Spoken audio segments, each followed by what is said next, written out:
All right, we're going to look at today is the scientific revolution. The learning objective today is students to be able to define the scientific revolution and identify the historical roots of modern science.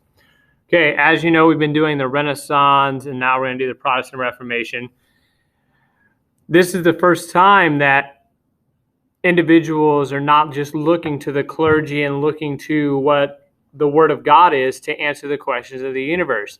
People are looking around and using science to answer some of the world's questions, okay, about how things are going in the world, okay? And they're going to use science to answer this. The birth of modern science. Building background. In the 1500s, Europe was undergoing dramatic changes. The Renaissance was well underway. During the Renaissance, great advances were made in art, writing, and education. The stage was set for another revolution in thinking. During the 1500s and 1600s, a handful of brilliant individuals laid the foundation for science as we know today. Some historians consider the development of modern science an important event in the intellectual history of human history.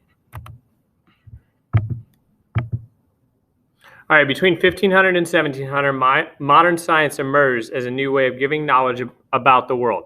Before this time, Europeans relied on two main sources for their understanding of nature. One was the Bible and religious teachings, and the other was the work of classical thinkers, especially the philosopher Aristotle. So that was the only way people were getting their information. And the clergy were the ones telling everyone this information before the printing press, okay? The printing press is going to give knowledge to everyone.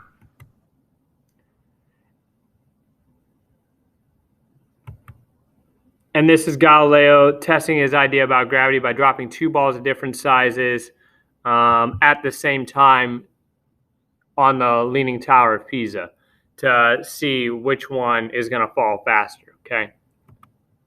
The scientific revolution came from Greek ideas, importance of observation, logic, and rational thought, basic theories about astronomy, geography, and mathematics. Roots of the scientific revolution. During the Renaissance, many thinkers began to question the conclusions of earlier thinkers. For example, Renaissance scholars rediscovered the cultures of ancient Greece and Rome. Arab, Christian, and Jewish scholars in the Muslim world translated many classical works. They also made advances of their own in such fields as medicine, astronomy, and mathematics. So most of the earlier works from the Greek and Romans were written in Latin, and so only a few people knew how to read them. And so you had to be educated to know how to read them. Now, if they're being translated into the modern languages, then more people are going to be educated, more people are going to be versed on the subject to be able to make decisions. Many European philosophers were influenced by Greek rationalism. This was the belief that reason or logical thought could be used to discover basic truths about the world. Renaissance thinkers also observed nature directly. The Renaissance physician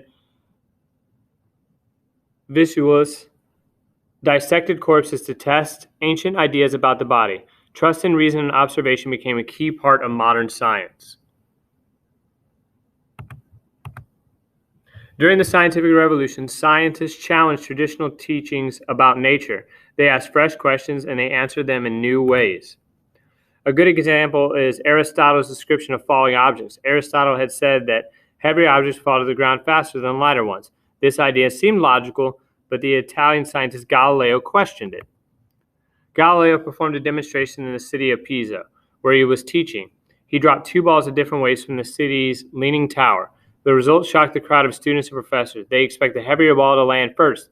Instead, the two balls landed at the same time. Galileo's demonstration is an application of scientific method. He disproved Aristotle's old theory through observation. All right, that is the end of the first section. That's just the introduction of the roots of the scientific revolution.